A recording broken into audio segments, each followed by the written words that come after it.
Greetings and welcome to the Plug Power second quarter 2026 earnings conference call and webcast. At this time, all participants are in listen-only mode. A question and answer session will follow the formal presentation. You may be placed into question queue at any time by pressing star 1 on your telephone keypad. As a reminder, this conference is being recorded. If anyone should require operator assistance, please press star 0.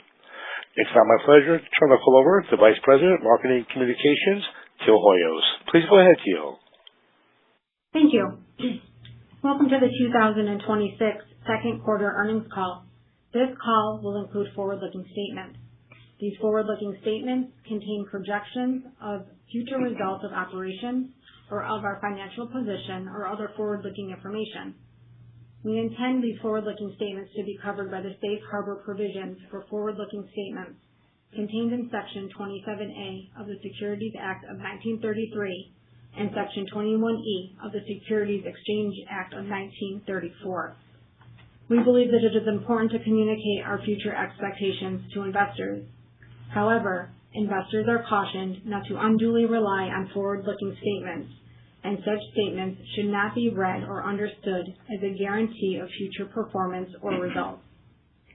Such statements are subject to risks and uncertainties that could cause actual results or performance to differ materially from those discussed as a result of various factors, including but not limited to risks and uncertainties discussed under Item 1A Risk Factors in our annual report on Form 10-K for the fiscal year ending December 31st, 2025, or quarterly reports on Form 10-Q for the quarter ending March 31st, 2026, as well as other reports we file from time to time with the SEC. These forward-looking statements speak only of the day that the statements are made, and we do not undertake or intend to update any forward-looking statements after this call or as a result of new information. At this point, I would like to turn the call over to Plug's CEO, Jose Luis Crespo. Good afternoon, everyone, and thank you for joining our second earnings call of 2026. And also thank you for your continued confidence in the Plug team. Q2 was a strong step forward and is giving us real conviction about the rest of the year. We are executing, our numbers are moving in the right direction across the board, and today we're raising our full-year revenue growth guidance as a result. Paul will walk through the financial details in a moment, but let me start with why we are excited. Revenue was $178.3 million in the second quarter, up approximately 9% sequentially from the first quarter. This is continued proof that our commercial engine is accelerating. Gross margin improved to approximately breakeven. It was about negative 0.9%, compared to a negative 30.7% a year ago and a negative 13% just last quarter.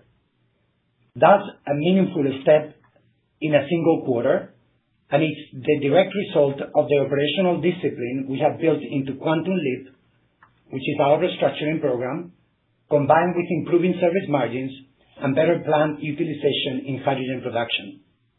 But just as important, our break-even revenue thresholds keep on coming down, which puts positive EBITDAs in the fourth quarter squarely within reach.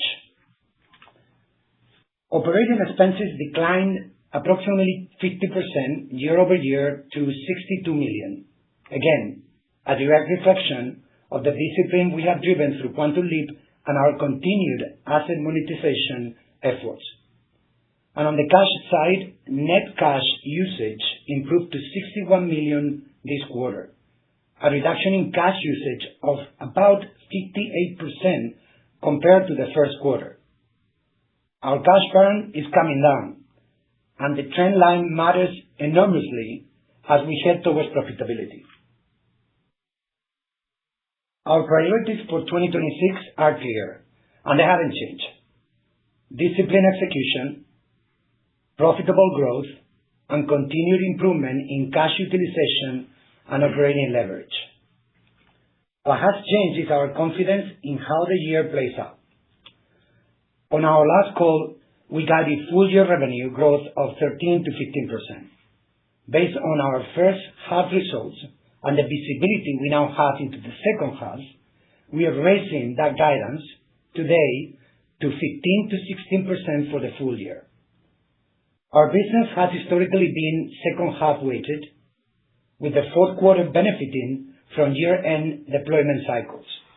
And everything we are seeing tells us that pattern is expected to hold again this year, with even more strength behind it. Material handling continues to be a genuine bright spot. The growth story here just keeps on building. We deployed 1,666 Gen Drives units in the quarter, more than double the 739 units we deployed in the second quarter of last year. Service revenue grew 82% year over year to $29.8 million, with service margin of 27%. As improving reliability lets our technicians cover more units and drive real overhead leverage.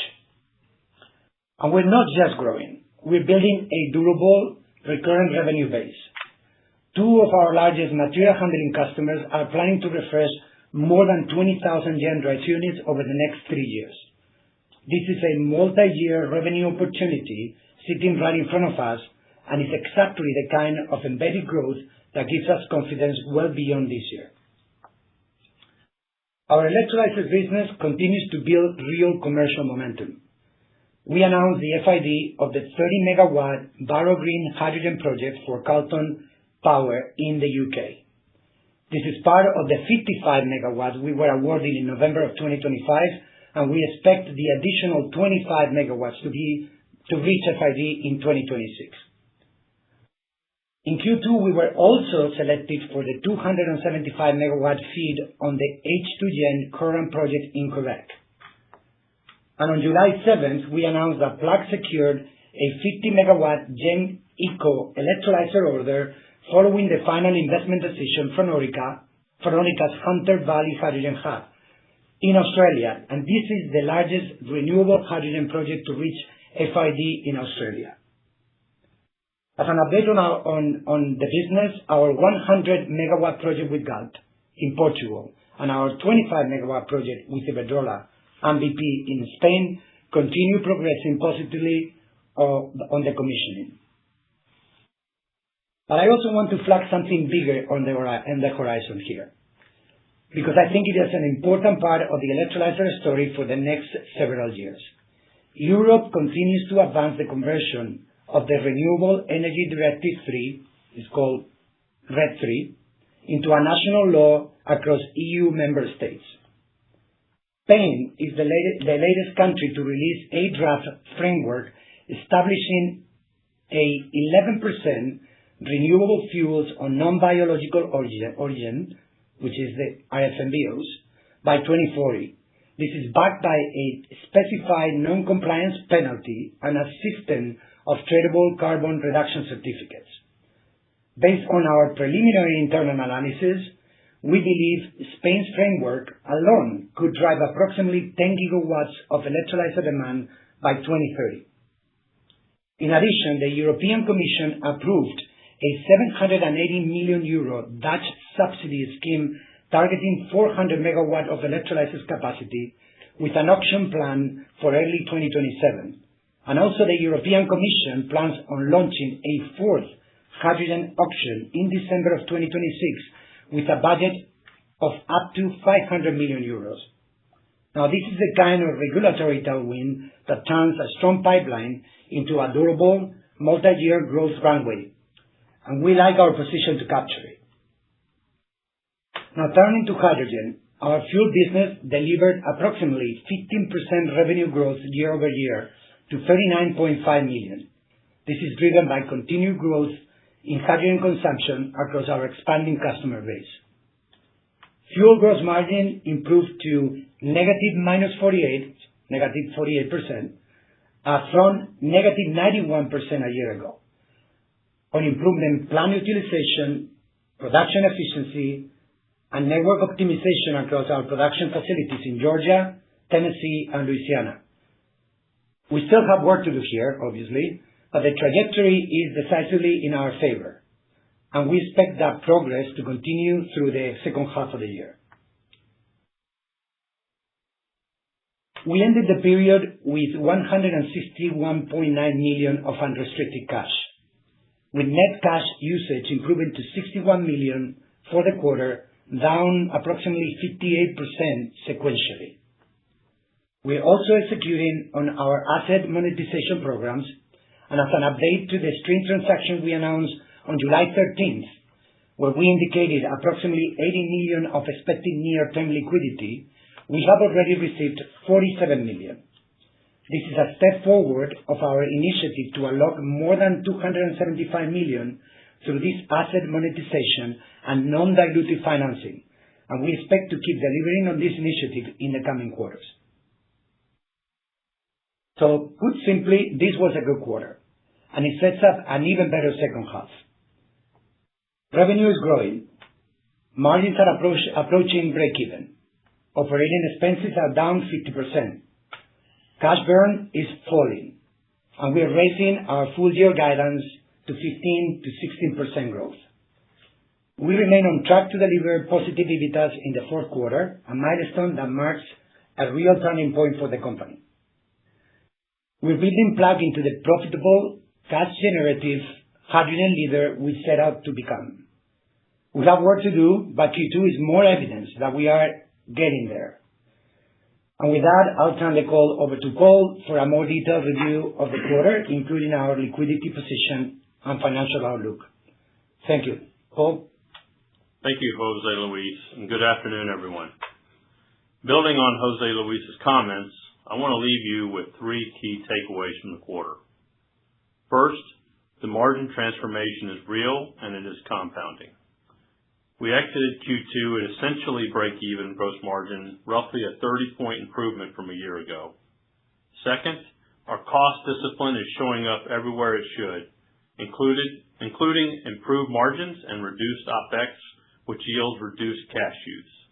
And third, we believe we have the capital and the levers in place to execute the balance of the year. This stems from current cash balances, continued improvements in margins, reduced CapEx, and the ongoing asset monetization efforts. And diving into the details of the quarter, as Jose outlined, net revenue for the quarter was approximately $178 million, which was up 9% sequentially, bringing the first half to $342 million, up 11% year over year. The first half is slightly ahead of the range we outlined in May, so the shape of the year is playing out slightly better than the way we told you it would.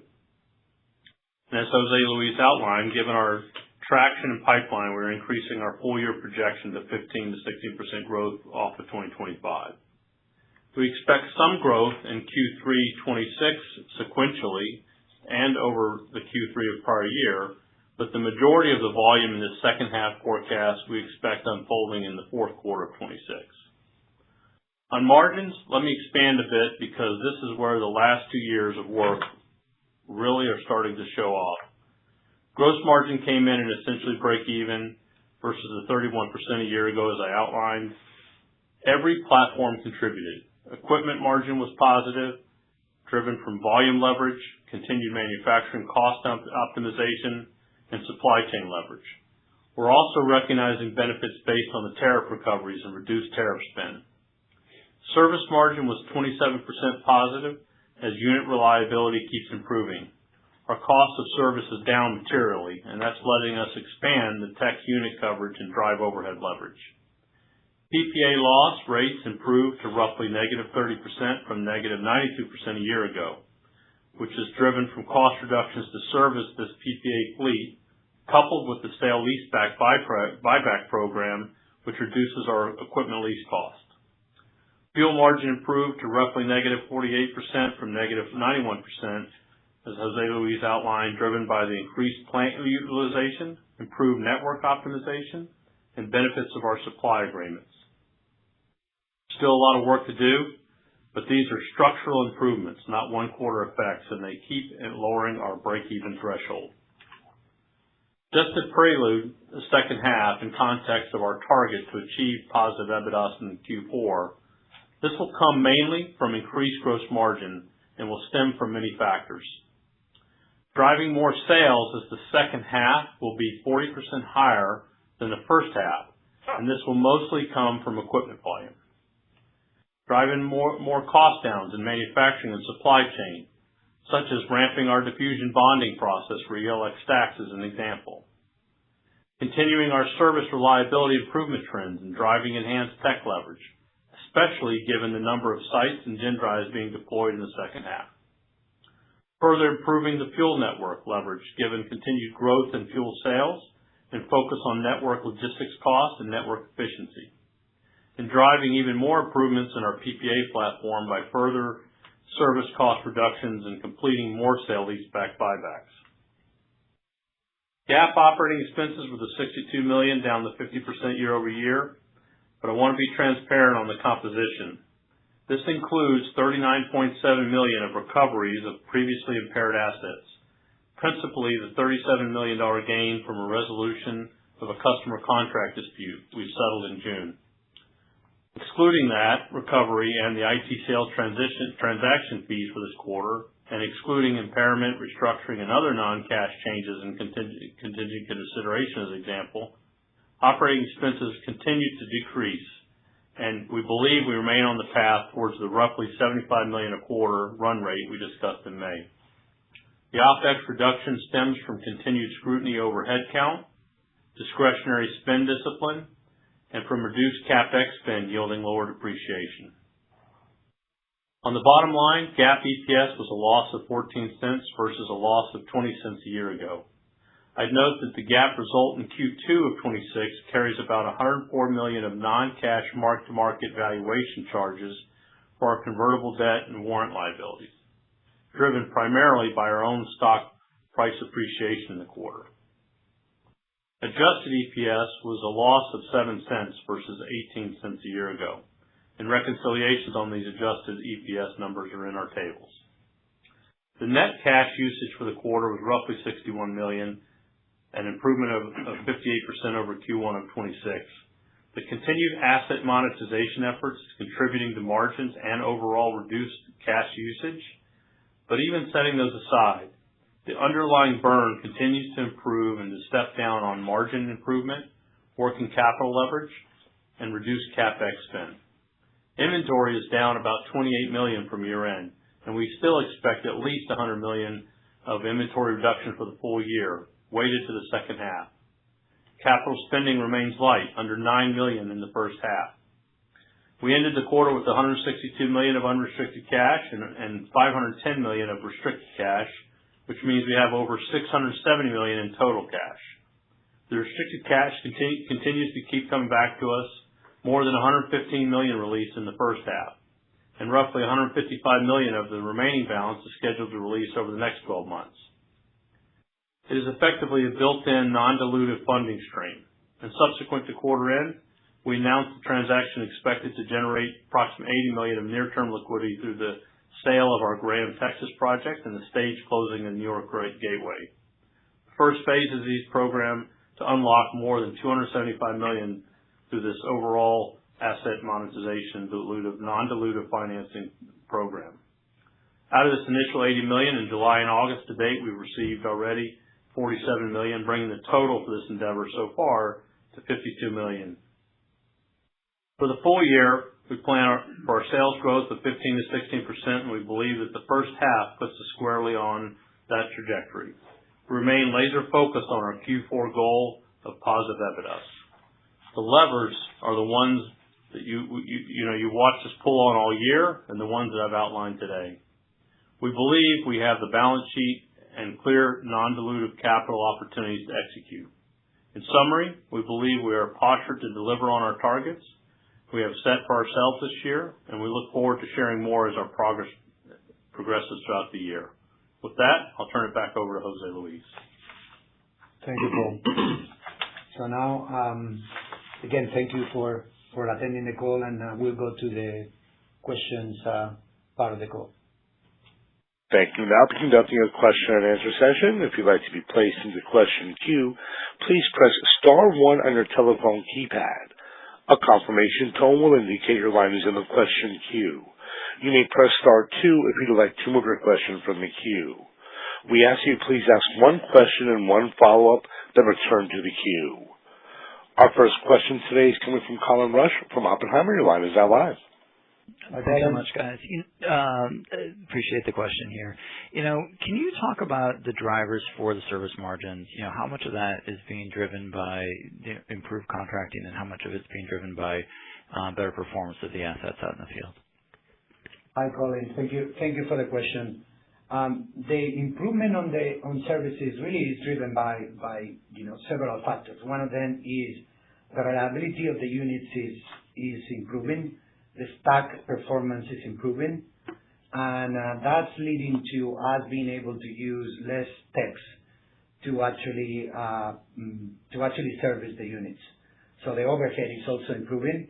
And adding to that, over the last couple of years, as you know, we went through a process of cautiously increasing pricing on services to be aligned to the reality of the cost of servicing the unit. So all of that together has contributed to this 27% margin that you see right now, and it's actually structural. It's something that we believe is sustainable.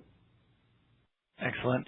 And then, just thinking about, the pipeline of hydrogen projects, you guys have made a nice dent in moving these things forward. I'm curious about urgency around some of these projects in Europe, starting construction and really starting to see some of the ramp on equipment orders. How should we think about that as we get through the balance of this year and into next year? So we are already seeing, not necessarily in Europe, Orica, for example. I think it got lost a little bit in the market dynamics, but Orica is a 50 megawatt order, first FID project in Australia. And you think about it, our largest order was 100 megawatts from Gulf. This is the second largest order. The award of 55 megawatts from Carlton Power in the UK is now becoming FIDs. We saw the first FID with 30 megawatts, and we are already manufacturing and getting ready for implementation in the UK for those projects. We see even our own projects that we have in Spain with our joint venture with Acciona moving towards FID with subsidies being awarded by the European Hydrogen Bank. I think those two projects have the largest per kilogram award in the market. So we see a lot of activity in the European market. We see many projects that are coming along to get to FID by the end of the year, beginning of 2027, and you will be hearing more news about those projects in the coming quarters. Thank you. Next question is coming from Eric Stein from Craig-Hallum. Your line is now live. Hi, Jose Luis. Hi, Paul. Hi, Eric. Hey, Eric. Hey, so I was hoping we could talk about material handling. Interested in these two customers, the 20,000 units over 3 years. As I think about how you've talked about the repowering opportunity, it's been something that you've been optimistic about, but it seems like it was off a little ways. So now you're talking about these two customers. I'm curious, is it fair to say that this has kind of sped up a little bit versus previous expectations? Or is this more kind of the normal refresh, versus they're just proactively deciding to do it for the next gen fuel cell system? It is really being driven by the refresh timing. We are gonna refresh some of those units in the range of around 2,000 of them already in 2026. And then, as the year progresses, we are expecting to start refreshing with the two largest customers in the next 3 years to complete the total fleet. In both cases, what we're seeing is that we're reaching in many of the sites over the next 3 years the time to refresh the units. And as the units are becoming more reliable, and as we are basically coming with all the upgrades and all the improvements that we've done to the units in the field, the new units are going to have that already in the production units. The customers are also interested in doing the refreshes, but mainly they're driven by the normal natural timing of the refreshes, which is starting now. Okay. And so these are your two largest customers. Did you say that this kind of completes this would be their footprint, or it would seem like this could be a multi-year beyond the three that you were talking about for this specific opportunity with these two? This would be their normal footprint for renewals or refreshes of the units that they have in the field right now. I'm not sure, maybe if I didn't understand the question correctly, please. Well, I just would add that there's, if you think about it like a portfolio, there's more and more sites, and they're adding sites this year as an example. So they go through a normal reset cycle, but this is kind of, one of them in particular is hitting a major refresh cycle starting here now, and the other one, although they've been on refresh, it's starting to grow and build on that, and as they add more sites, it'll become bigger and bigger. So we expect a pretty incremental step function in terms of this refresh activity starting from here on out, just because of those dynamics. So I guess it's going to be refreshes on top of the normal growth on those customers. Thank you. Our next question today is coming from Sharif Al-Maghrabi from BTIG. Your line is now live.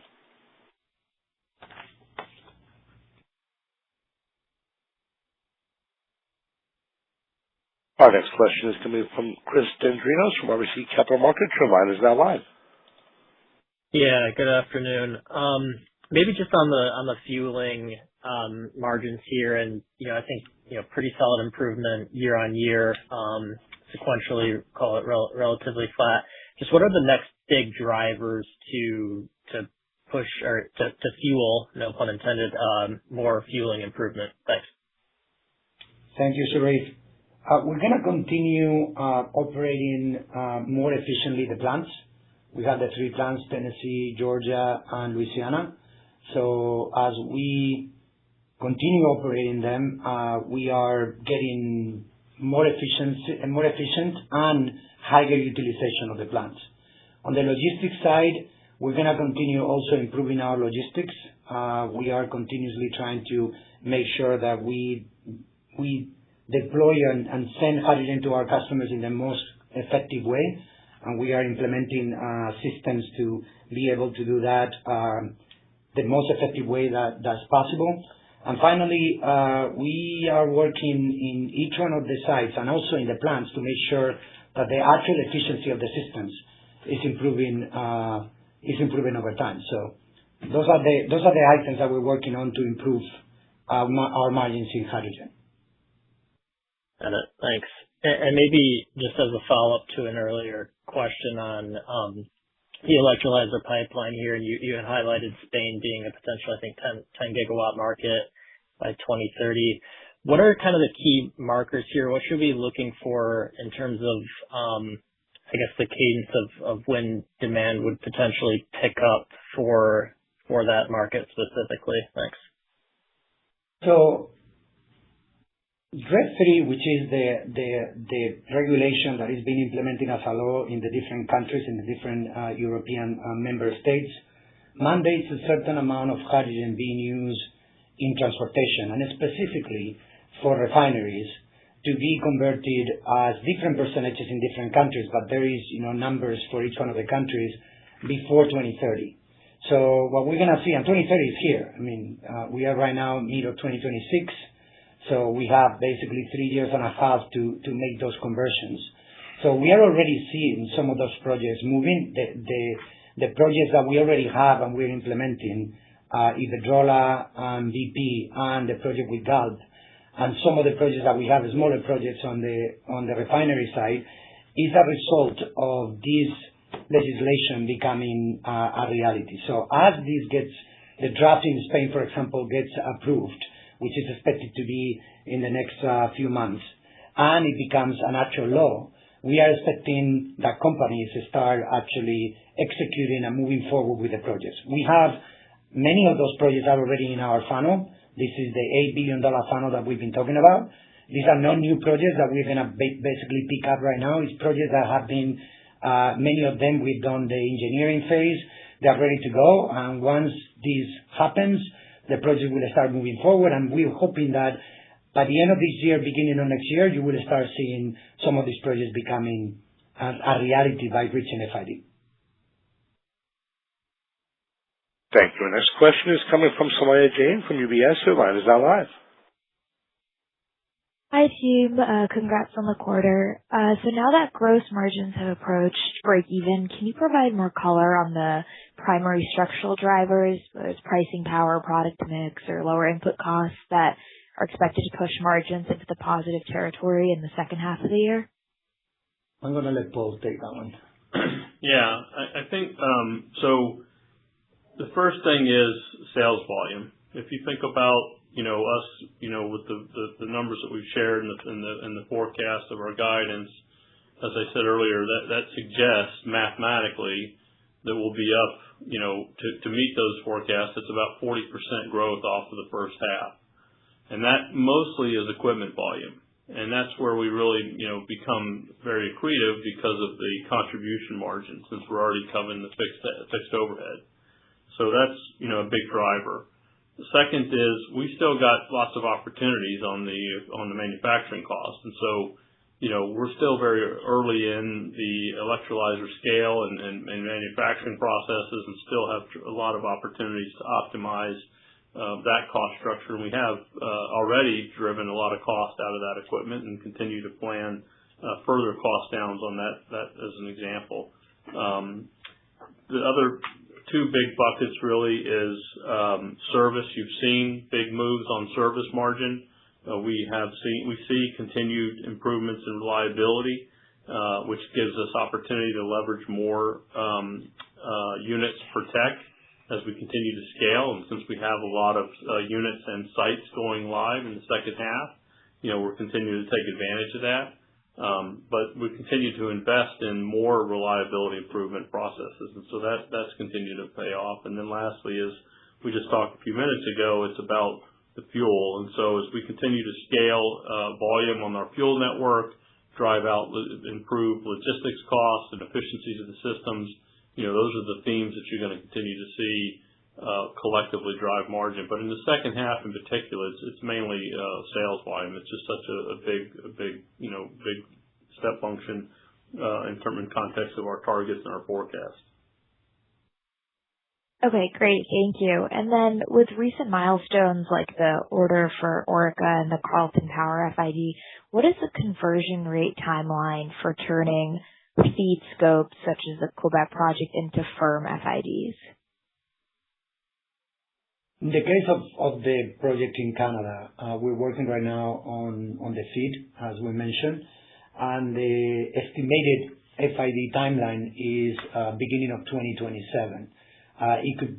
With these big projects, as you know, things are a little bit fluid. So that is the estimated timeline that we have right now. It could move, to Q3, but we have other projects as well that are going into the same process. And we're seeing projects converting into FID, like, as you mentioned, the Orica 50 megawatts and the Carleton 30 megawatts, and we're expecting the next 25 to become and to convert into FID before the end of the year. Thank you. Next question is coming from Samir Joshi from H.C. Wainwright. Your line is now live. Hey, Jose Luis, Paul, good afternoon. Thanks for taking my questions. I just wanted to check on the cash management strategy in terms of the balance sheet load, the interest rate load. Would you be some of the working capital gains you are expecting from inventory reductions and, of course, gross margins becoming slightly positive? Is there and also money coming in from these asset monetization efforts, is there any effort to reduce the debt? Thank you, Samir. I think I'm going to let Paul answer that question. Yeah. So, on the debt side, the only thing we really have is the convertibles. and they're, termed out in 8 years from now. There's no amortization of that. It's relatively speaking a low cost interest unsecured facility. So, we'll continue to monitor that and see, what makes sense if there's, the right capital opportunities to do that. But the reality is, strength begets strength. So as we continue to show the progress that we're making and in terms of improving, yield, growing sales, growing the margins, improving cash flows, we certainly expect in the second half, as we've talked all year, our plan is that we should see not just sales growth and margin enhancement, but continued reductions in the cash burn.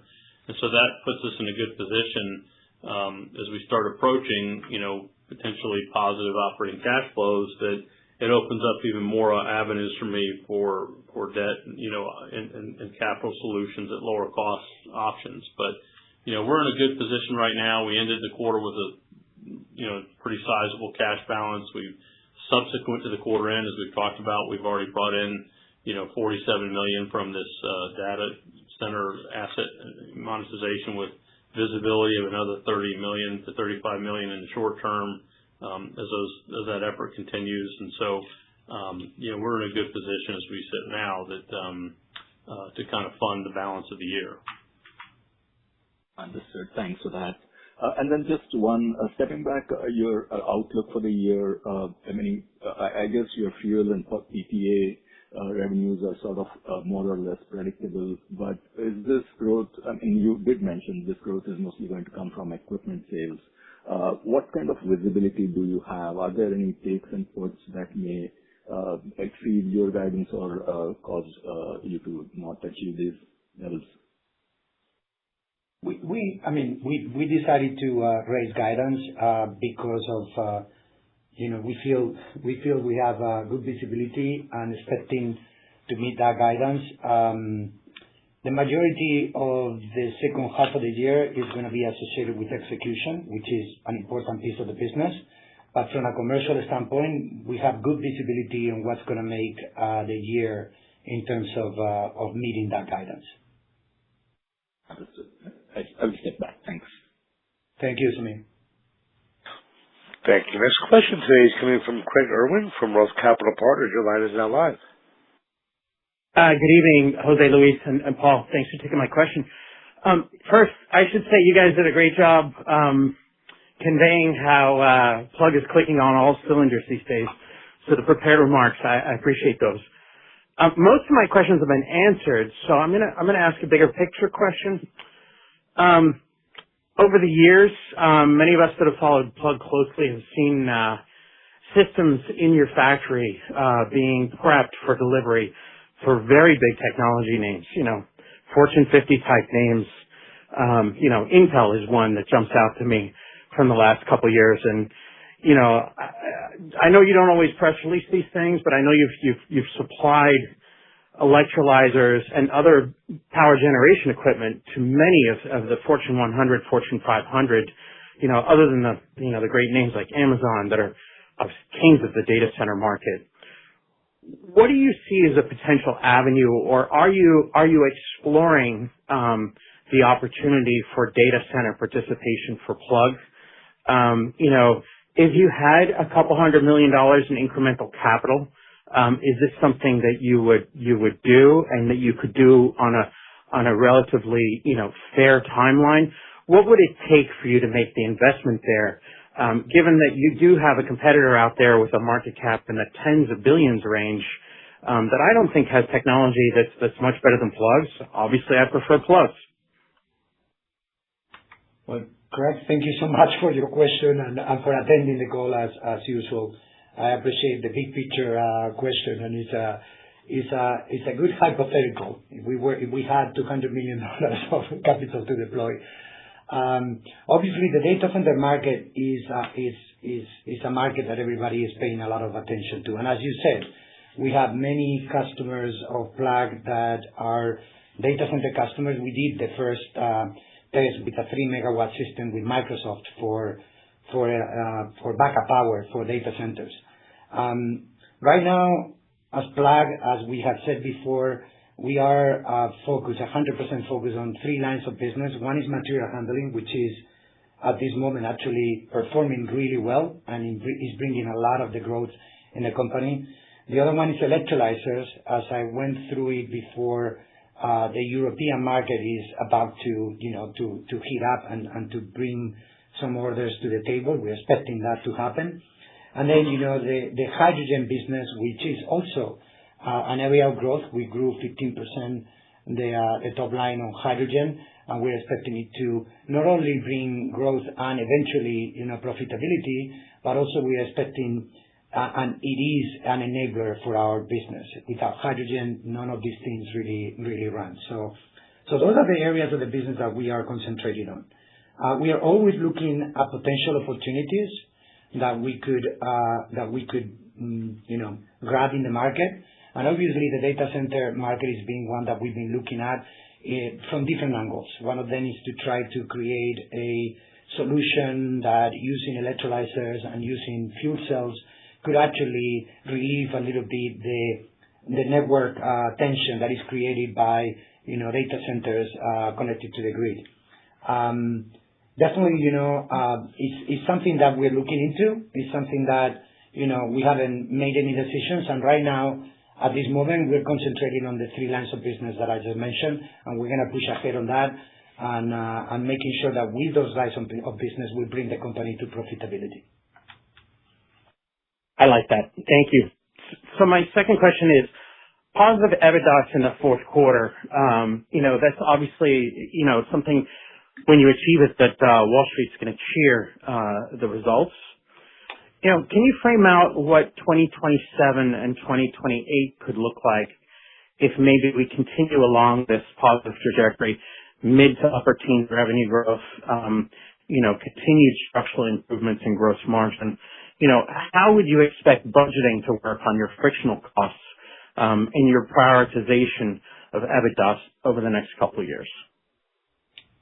So we haven't given any guidance beyond 2026, except for we said that 2027 was going to be operating income positive in the fourth quarter, and we were going to be in 2028 profitable, overall profitability, EPS in fourth quarter. So I just wanted to make sure that we restate those, which is what we have given right now as guidance. And at this moment, we're not giving any additional guidance for 2027 and 2028. I don't know if you want to add anything. The only thing I would add at this point, Craig, is one thing we have said and we believe is true and our baseline is we believe we have the infrastructure, the manufacturing facilities, the things we need to do to deliver our plans. So, we think there's a lot of leverage opportunity, and we don't really plan on a lot of incremental investment to achieve that growth trajectory. So, achieving it in Q4 is going to be a big milestone, but it also postures us as we continue, and we expect to grow. So, maybe it's double digits, like you said, but all growth will be variable contribution in that regard and tremendous leverage opportunity. So I'm pretty excited about the prospects, and I'm sure as we move forward through this year, we'll be in a position to talk more and more about 27 and onward, but we're postured really well. Thank you. Next question is coming from Sharif El-Maghrabi from BTIG. Your line is now live. Hi, thanks. I managed to disconnect myself, so I apologize if any of these have been asked before. But Jose Luis, you talked about this 30 megawatt project that FID'd and a 50 megawatt project that FID'd. Can you shed a little bit of light on the timeline for these bigger projects after FID? How long before they start up, the commissioning process, the handover process? How long does that take? And any variation in times based on the size would be interesting. So just these two examples on the project in the UK, we have already started delivering some of the balance of plant to Europe to set it up for the installation. It usually takes about depending on the project. Obviously, I'm just going to give you high level timelines. 12 to 15 months to start installation. In some cases, it's a little bit longer depending on the status of the project. And then, once the installation happens, which could take, a couple of months or maybe a quarter, then you start with the commissioning. So it is a process in terms of getting the product out there to be installed and to be commissioned that is in the 12 to 18 months process. Now, these type of projects, because they are larger projects and they require, a lot of advanced manufacturing, are projects that we structure with milestone payments, and we also structure with percentage of completion accounting in the majority of the cases. So we start seeing revenues and we start seeing, money, cash coming in from the projects in the early stages. Got it. And then maybe something a little different. Last week, the governor of Texas announced a moratorium on new data center construction. And I'm wondering if that affects the sale of your Texas assets given the counterparty for that transaction. That last week, our understanding is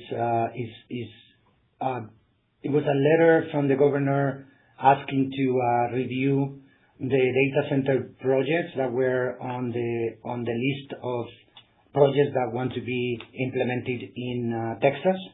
We believe there's going to be a review with very specific items that were outlined in the letter, just to make sure that the projects are, the right projects and that they are real projects and not projects that are more speculative. And we do believe that process is going to play out, and we continue working with the stream through that process, and we continue with the efforts that we have discussed about the monetization of the assets in Texas and New York. So we'll go through the process. We'll go through the questions, and we'll help stream to get through everything that they need to get through, and obviously, going through whatever the government in Texas requires that we need to do. Okay, super helpful. Thanks for taking my questions. No, thank you, sir. Thank you. Next question is coming from Skylander from Rothschild. Your line is now live. Hi, guys. Just a couple on the electrolyzer business from me. Firstly, just thinking back to your symposium last year, I think your partner, Allied Green, said that they were hoping to progress their projects through 2026 and potentially even be at a point where they could submit firm orders to Plug before the end of the year. So just wondering if you could provide an update on those mega projects. And then second one on the electrolyzer business. You mentioned the Acciona JV in Iberia earlier.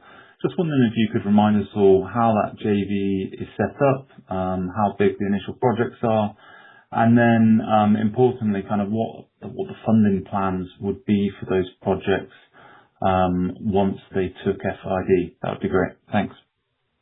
Great.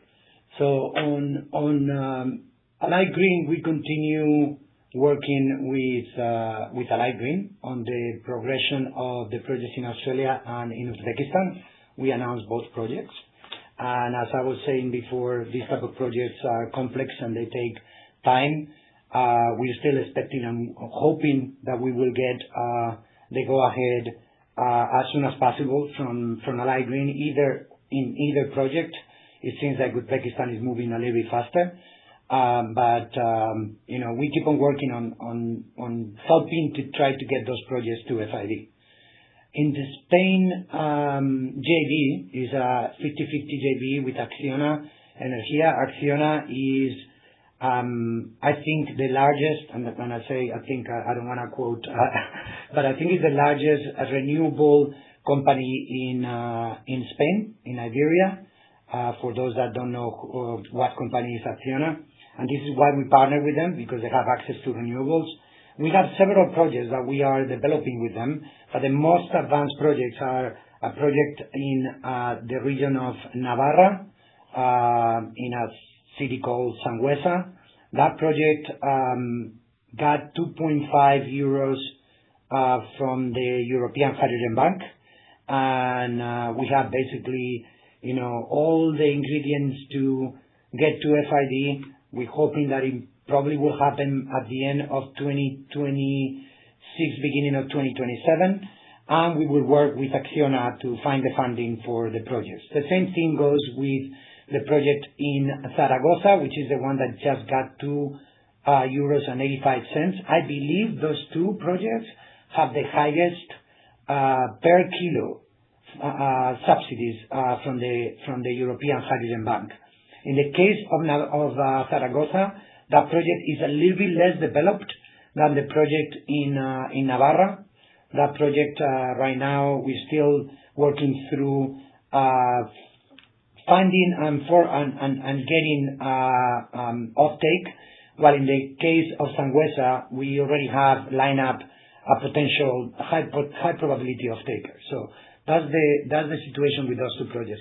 Behind that, we have another 3 or 4 projects that are in very, very early stages. But those two are the ones that are the main projects that we have on the table. And we will work with Acciona for the funding once we reach FID. That's great. Thanks. Thank you. Thank you. Next question is coming from Jason Tilchen from Canaccord Genuity. Your line is now live.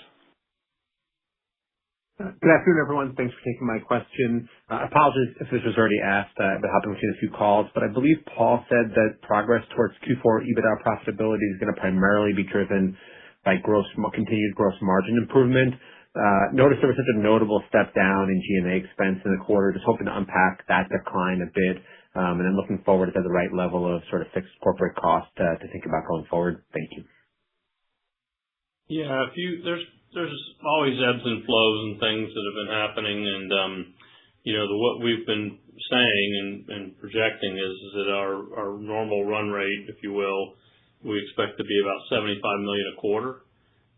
There was a large recovery of via a contract dispute where we had previously taken a reserve against that position, and because we got a large amount of money back on that program, that resulted in a gain that showed up as an offset to OpEx. There's also some nominal restructuring and other charges in that bucket, but if you back that out, $75 million is kind of our expected run rate. So, we continue to be very thoughtful and disciplined on cost for overhead and discretionary spend, and we're particularly focused in the back half of the year, given our goals there.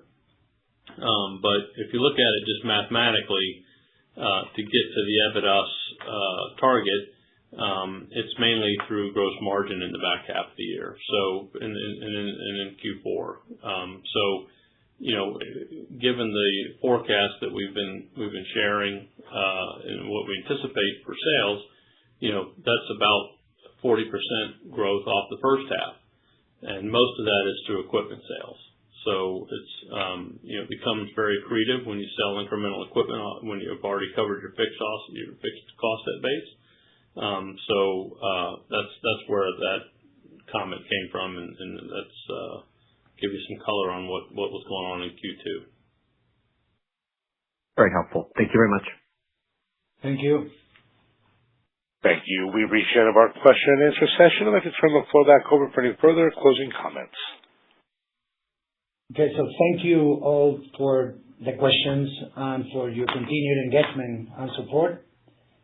Our priorities for the balance of 2026 are still the same, are clear. We're going to execute with discipline, keep converting our commercial pipeline, keep strengthening our liquidity through non-dilutive means, and deliver positive EBITDAs in the fourth quarter. Q2 this quarter gives us a strong foundation for the second half. Margins are improving, cost discipline is holding, our backlog is growing, our cash usage is the lowest it has been all year. With our near-term liquidity outlook strengthened by the asset monetization process now coming in, and the regulatory and commercial tailwinds behind our electrolyzers business are only getting stronger. We have said that before. Now it's about consistent delivery, but with the momentum we are building, we are genuinely never more confident in where this business is headed for the rest of 2026 and well beyond it. Thank you again for your support. We look forward to updating you on the process in the next quarter. Thank you, everyone. Thank you. That does conclude today's teleconference webcast. You may disconnect your line at this time and have a wonderful day. We thank you for your participation today.